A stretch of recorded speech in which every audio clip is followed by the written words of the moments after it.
Hello everyone, I'm back once again, and now we are going to discuss the problems, the first set of problems presented in the backpropagation section.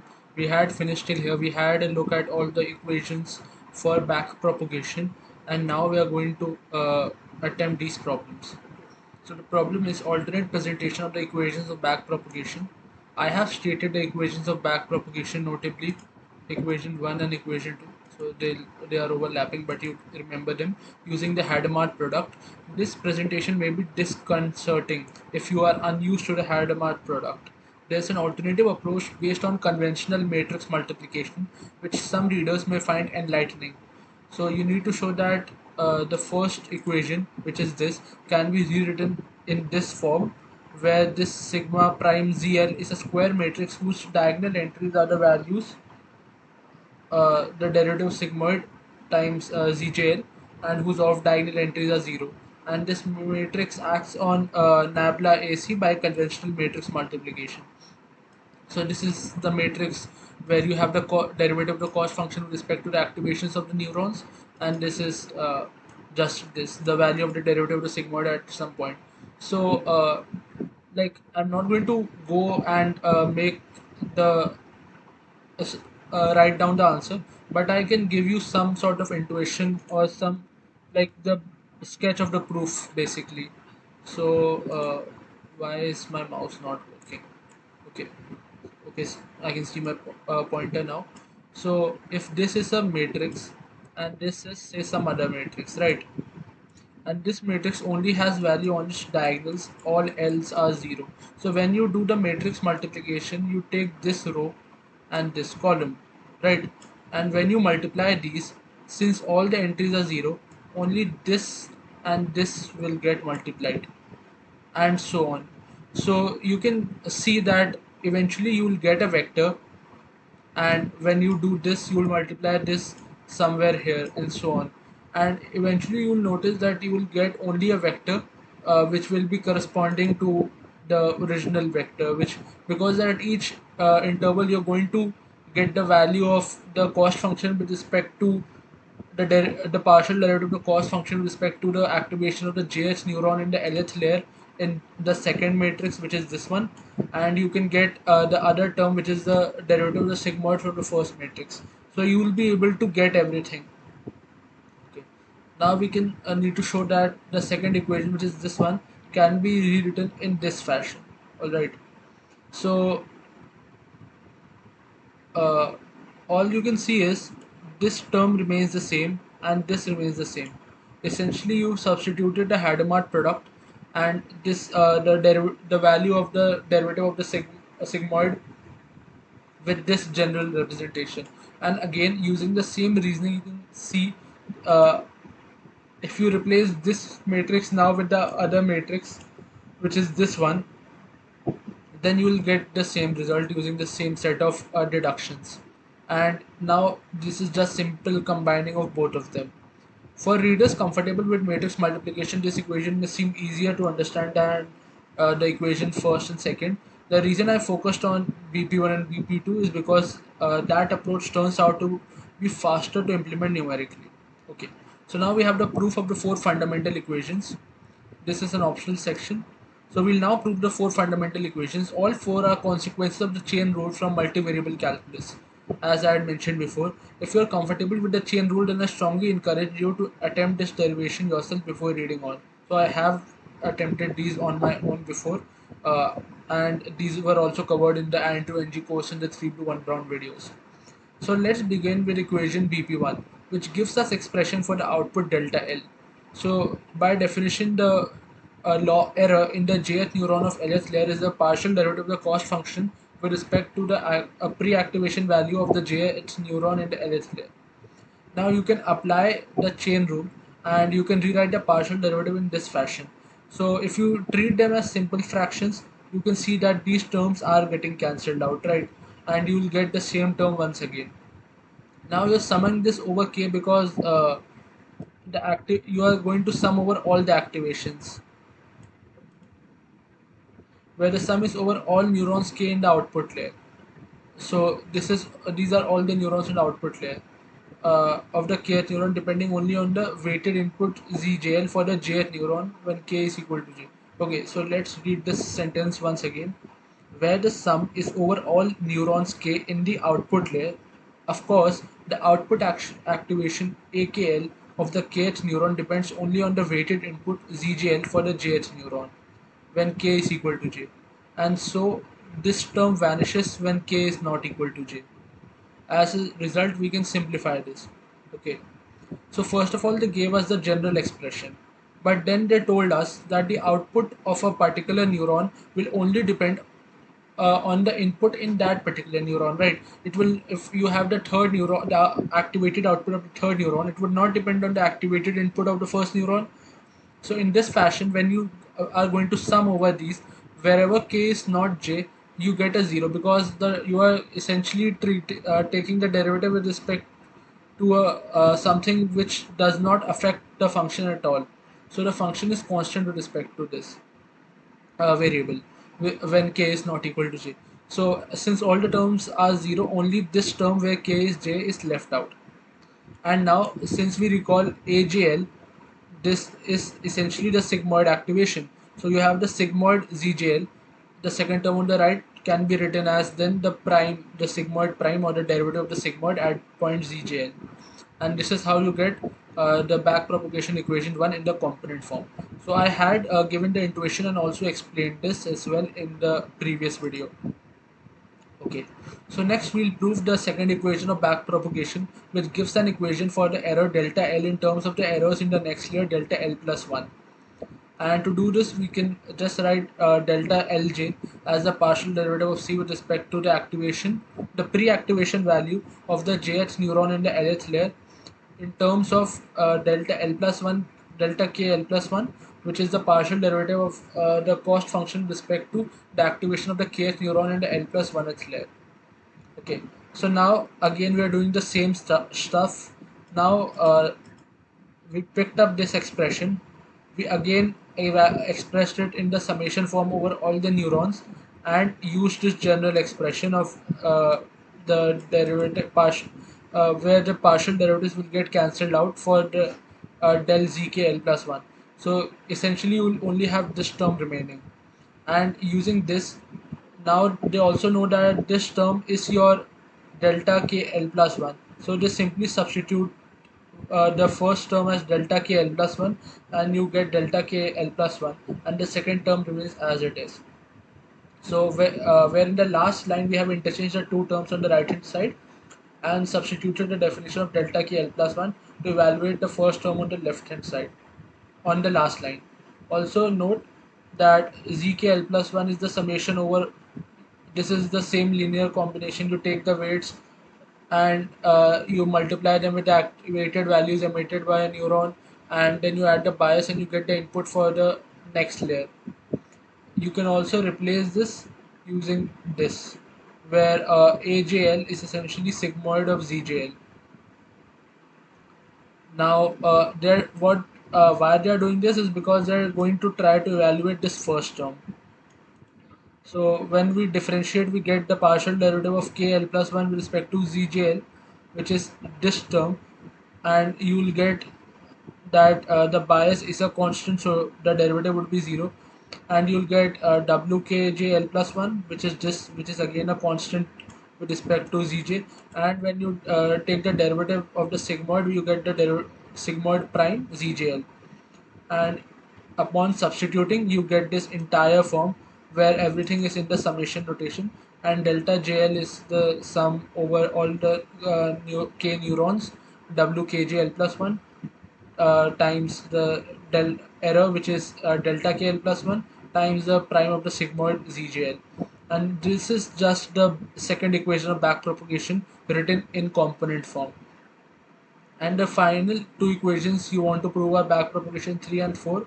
They also follow from the chain rule in a similar manner to the proofs of the two equations. So these are left as an exercise. But now for this one, you can just have a look at the cost function here, right?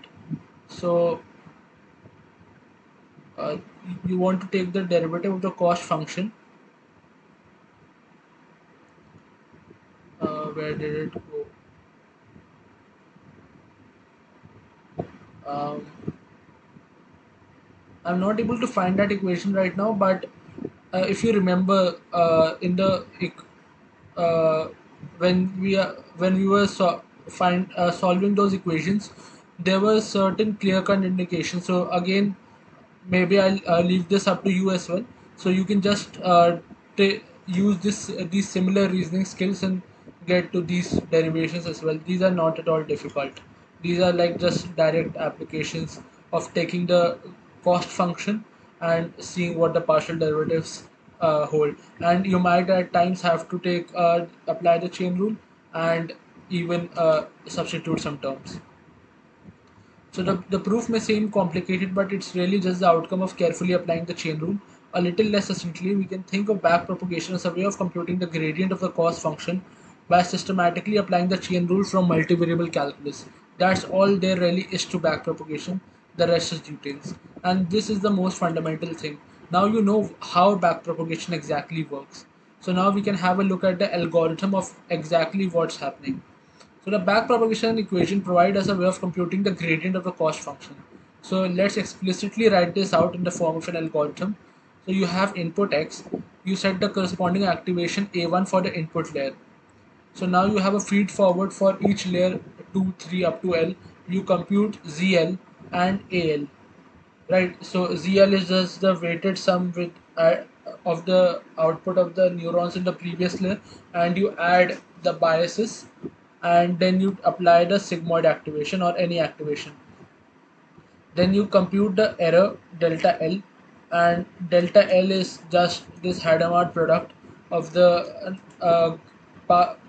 matrix which of the partial derivative of C with respect to the activations, and you form a structure with it, and then you take the Hadamard product with the partial derivative of the sigmoid at point ZL. Then you back propagate the error. So you calculate the error of the previous layer using the error of the next layer. So you have, if the error of the last layer, then you can calculate the error of the second last layer, the third last layer using these set of equations. And then the gradient of the cost function is given by these values. So these are the gradients of the cost function with respect to the weights and the biases.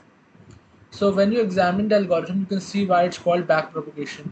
We compute the error vectors delta L backward, starting from the first layer.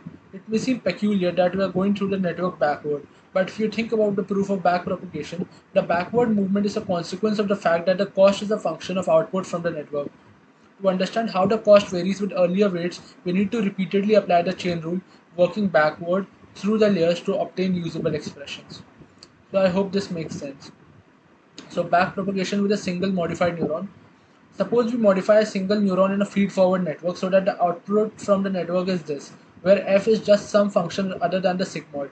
How should we modify the backpropagation algorithm in this case?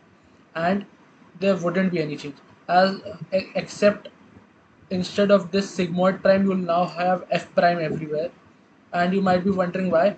Why? Because if you have seen the other videos and you remember, we aren't really using any special property of the sigmoid function. So uh, these all expressions are not at all dependent on the activation function. These are general valid expressions.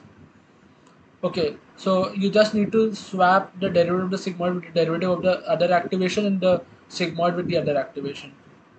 Now we have backpropagation with linear neurons. Suppose we replace the usual nonlinear sigmoid function with sigmoid z equals z throughout the network. So rewrite the backpropagation algorithm for this case. So this is like you are just doing a linear thing. This is the identity function actually. So here AL would be ZL, and the derivative of this would be a 1, right? So the derivative of c with respect to the derivative of z with respect to z is 1. So you can then swap 1 in these places as well. So as I've described it above, the backpropagation algorithm computes the gradient of the cost function for a single training example, c is equal to cx. In practice, it's common to combine backpropagation with a learning algorithm such as stochastic gradient descent, in which we compute a gradient for many training examples. In particular, given a mini batch of M training example, the following algorithm applies the gradient descent learning step based on that mini batch. So you take the input of training examples. For each training example, you set the corresponding activation AX1, and perform the following steps. You do the feed forward, you compute the output, and then you backpropagate the error. I'm not really reading out the equations because they won't make any more sense. Like to read, it won't make much sense to keep reading the same equations again and again. And then you use gradient descent. So for gradient descent, you're going to update your variables with so you subtract this following quantity from your the weights, which was the partial derivative of the cost function with respect to weight averaged overall training sets, and again you'll take the derivative of the cost function with respect to the bias and then average over it all training sets, and then you also use eta, which is the learning rate, and subtract it. Of course, to implement stochastic gradient descent in practice, you also need an outer loop generating mini batches of training example and an outer loop stepping through multiple epochs of training. I've omitted those for simplicity. Okay, so now we have the option of going through the code as well. So I'll just have a look at how long the video has been. Okay, so I guess we can have a look at the uh, code as well. Uh, okay, so the code for backpropagation. Having understood backpropagation in the abstract, we can now understand the code used in the last chapter to implement backpropagation. Recall from last chapter that the code was contained in the update mini batch and backprop methods of the network class. The code for these methods is a direct translation of the algorithm described above. In particular, the update mini batch method updates the network's weights and biases by computing the gradient for the current mini batch of training examples. I'll be right back. There's someone at the door. Okay, so sorry about that. There was someone at the door. So again, you have the update mini batch function, and you can see what you're doing. You're updating the biases with these new terms and updating the weights with these new terms, DNW and DNP. Okay, and then you're using these new Nabla B and Nabla W to update the weights and biases. So first you update the Nablas and then you update the weights and biases using those Nablas. Most of the work is done by the line delta Nabla B delta Nabla W is self backprop XY. So you use this line which employs the backprop function, which we'll look at later, which uses the backprop method to figure out the partial derivatives. The backprop method follows the algorithm in the last section closely. There is one small change. We use a slightly different approach to indexing the layers. This change is made to take advantage of the feature of Python, namely the negative list indices to count backward from the end of the list. So L minus 3 is the third last entry in the list. The code for backprop is below, together with a few helper functions which are used to compute the sigmoid and sigmoid derivative and the derivative of the cost function. With these inclusions, you should be able to understand the code in a self-contained way.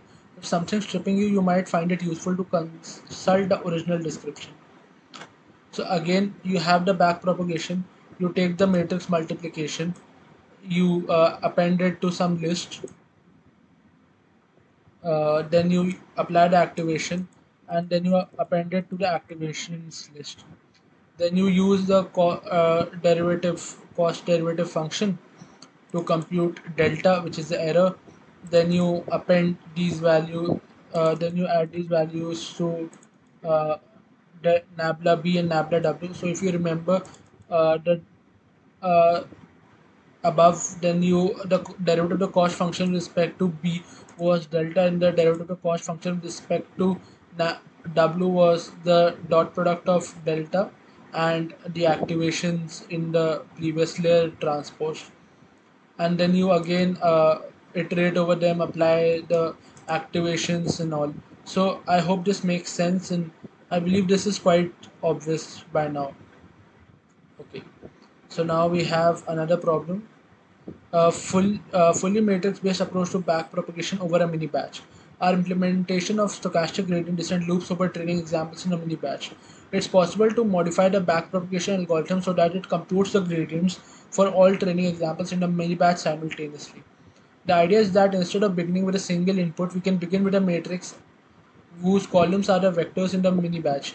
We forward propagate by multiplying by the weight matrices, adding a suitable matrix for the bias term. and applying the sigmoid function everywhere. We backpropagate along similar lines. Explicitly write out pseudocode for the approach to the backpropagation algorithm, modify network.py. As a result, it can be quite a bit faster than looping over mini batch. Okay, so they're essentially asking us to vectorize the equation. So I don't think I'm going to attempt this right now. Maybe I'll cover this in some other video. But if you want, if you're not able to understand how we're going to do this, then I'll recommend watching Andrew Ng's first course on deep learning AI, which is also there in Coursera, the deep learning specialization. He covers all of these in great detail. In what sense is backpropagation a fast algorithm? To answer this question, let's consider another approach to computing gradients. Imagine it's early days of neural network research, maybe 50s or 60s, and you are the first person in the world to think of gradient descent alone. But to make the idea work, you need a way of computing the gradient of the cost function. You think back to your knowledge of calculus and decide to see if you can use a chain rule to compute the gradient. But after playing around a bit, the algebra looks complicated and you'll get discouraged. So you try to find another approach. You decide to regard the cost as a function of weights alone. We'll get back to biases later. You the number the weights W12 and want to compute the derivative of the cost function with respect to any particular weight. An obvious way of doing that is using the following approximation, which is the approximation which you use for derivatives, where epsilon is a small positive number and ej is a unit vector in the j direction. In other words, we can estimate the partial derivative of the cost function with respect to the weight j by computing the cost for two slightly different values of j and then applying equation 46. The same idea will let us compute the partial derivative with respect to the bias. This approach looks very promising. It's simply conceptual and extremely easy to implement, using just a few lines of code. Certainly, it looks much more promising than the idea of using the chain rule to compute a gradient. Unfortunately, while this approach appears promising, when you implement the code, it turns out to be extremely slow. To understand why, imagine we have a million weights in a network. Then, for each distinct weight wj, we need to compute the cost function of w plus epsilon ej in order to compute this partial derivative. That means that to compute the gradients, we compute the cost function a million different times, requiring a million forward passes to the network per training example. We need to compute CW as well, so that's a total of a million and one passes through the network. What's clever about backpropagation is that it enables us to simultaneously compute all partial derivatives using just one forward pass to the network, followed by one backward pass to the network. Roughly speaking, the computational cost of the back pass is about the same as the forward pass, and so the total cost of backprop is roughly the same as making just two forward passes to the network. Compare that to a million and one forward passes we need for the approach based on 46. And so, even though the back propagation appears superficially more complex than the approach based on 46, it's actually much more faster. And there's a side note, this should be plausible, but it requires some analysis to make a careful statement. It's plausible because the dominant computational cost in the forward pass is multiplying by the weight matrices, while in the backward pass it's multiplying by the transpose of weight matrices. These operations obviously have similar computational costs. Okay. This speed up was first fully appreciated in 1986, and it greatly expanded the range of problems that neural networks could solve. That in turn caused a rush of people using neural networks. Of course, backpropagation is not a panacea. Even in the late 80s, people ran up against limits. Similarly, when attempting to use backprop to train deep neural networks, that is, networks with many hidden layers. Later in the book, we'll see how modern computers and some clever new ideas now make it possible to use backpropagation to train such deep neural networks. So now let's have a look at the bigger picture of backpropagation. As I've explained it, backprop requires two mysteries. First, what's the algorithm really doing? So we've developed a picture of the error being backpropagated from the output, but can we go any deeper and build up more intuition about what is going on when we do all these matrix and vector multiplication? The second mystery is how someone could ever have discovered backprop in the first place. It's one thing to follow the steps in an algorithm or even to follow the proof that the algorithm works, but that doesn't mean you understand the problem so well that you could have discovered the algorithm in the first place. So, again, this is just trying to make us question how did someone even come up with backpropagation? It's not something very obvious. Is there a plausible line of reasoning that could have led you to discover the backprop algorithm? So, in this section, we'll evaluate both of these mysteries. So to improve our intuition about what the algorithm is doing, let us imagine that we made a small change delta WJKL to some weight in the network. That change in weight will cause a change in the output, and say uh, this will change all the activations in the next layer. Those changes will in turn cause changes in the next layer and then the next and so on, through causing a change in the final layer and then in the cost function. Yeah, right. The change delta C in the cost is related to delta WJKL in the weight by the following equation. We had a look at this. This suggests that a possible approach to computing the partial derivative of cost with respect to the weight is to carefully track how a small change in WJKL propagates to cause a small change in C. If we can do that, being careful to express everything along the ways in terms of easily computable quantities, then we should be able to compute the partial derivative of the cost with respect to WJKL. Let's now try to carry this out. So you know that this change causes a small change in the activation of the jth neuron in the LH layer, and this is the change given. The change in the activation will cause changes in all activations in the next layer. So because you've changed this node, you will be changing everything ahead. The change in activation, yeah, we'll concentrate on the way just a single one of these activation is affected. So we'll say have a look at the QH neuron in the L plus 1 layer. So this will change in this fashion, which is similar to this in some way, and then we can substitute this in equation 48. In this equation you have the term, and when you substitute you get the following equation. So I'm not going to read this up, these are getting arbitrarily large. Of course the change will in turn change in the next layer and so on. So in fact we can imagine a path all the way through the network from WJK to C, with each change in activation causing a change in the next activation, and finally you can get these chained partial derivatives. So all of these eventually cancel out and you get the partial derivative of the cost with respect to WJKL. So we've picked up the del A by del A term type term for each additional neuron that we've passed through, as well as a del C by del AML term at the end. This represents the change in the cost due to the changes in the activation along the particular path through the network. Of course, there's many paths by which a change in WJKL can propagate to affect the cost, and we've been considering just a single path. To compute the total change in C, it is plausible that we should sum over all possible paths and the final cost, where we've summed over all possible choices for the intermediate neurons along the path. So now you're going to sum over all neurons and then then use that to compute the derivative. So now this equation 53 looks complicated, however, it has a nice intuitive representation. We are calculating the change in C with respect to weight in the network. What the equation tells us is that every edge between two neurons is associated with a rate factor, which is just the partial derivative of the neuron's activation with respect to the other neuron's activation.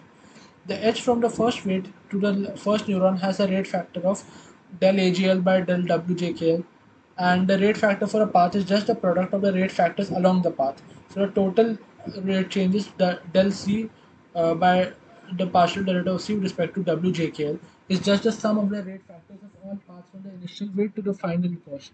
This procedure is illustrated for a single path. So essentially, they're saying that you're going to sum over all possible paths and then compute partial derivatives of values which are entering the neuron and just exiting the neuron. So what I've been providing up to now is a heuristic argument, a way of thinking about what's going on when you perturb a weight in a network.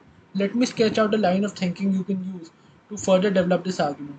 First, you could derive explicit expression for all individual partial derivatives in this equation. That's easy to do with a bit of calculus. Having done that, you can try to figure out how to write all the sums over indices as matrix multiplication. This turns out to be tedious and requires some persistence, but not extraordinary insight. After doing all this and simplifying as much as possible, what you discover is that you end up with exactly the backprop algorithm. And so you can think of backprop algorithm as providing a way of computing the sum over the rate factors for all these paths. Or to put it slightly differently, the backpropagation algorithm is a clever way of keeping track of small perturbations to the weights and biases as they propagate through the network, reach the output, and then affect the cost. Now, I'm not going to work through all this here. It's messy and requires considerable care to work through all details. If you're up for a challenge, you may enjoy attempting it, and even if not, I hope this line of thinking gives you some insight into what backpropagation is accomplishing. What about the other mystery? How backpropagation should have discovered in the first place? In fact, if you follow the approach I just sketched, you discover a proof of backprop. Unfortunately, the proof is quite a bit longer and more complicated than the one I described earlier in this chapter. So, how was the short proof discovered? What you find when you write out all details of the long proof is that after the fact there are several obvious simplifications staring you in the face. You make those simplifications, get a shorter proof and write it out, and repeat several more obvious simplifications jump out, and then several more obvious simplifications jump out at you. So you repeat again. The result again after a few iterations is the proof we saw earlier. So what it's saying is if you go through like the extra effort of computing all of this, then you'll see that the proof has some obvious places where it can be made shorter. Then you'll do them, and again you uh, end up with the short proof which was seemed to be mysterious earlier. I am of course asking you to trust me on this, but there really is no great mystery to the origin of the earlier proof. It's just a lot of hard work simplifying the proof I've sketched in this section. There's one clever step required. In equation 53, the intermediate values are activations like AQL plus 1. The clever idea is to switch weighted inputs like ZQL plus 1 as the intermediate variable. If you don't have this idea and instead computing start using the activation AQL plus 1, the proof obtained turns out to be slightly more complex than the proof given. So they're saying that instead of directly using AQL plus 1, you can use the pre-activated values as well. So I hope this makes sense, and now we've successfully finished the back propagation section, and I highly recommend that you go ahead, read this yourself and try out these exercises. Next time we're going to start by the section on improving the way neural networks learn. Thank you, and please do the usual like, share and subscribe.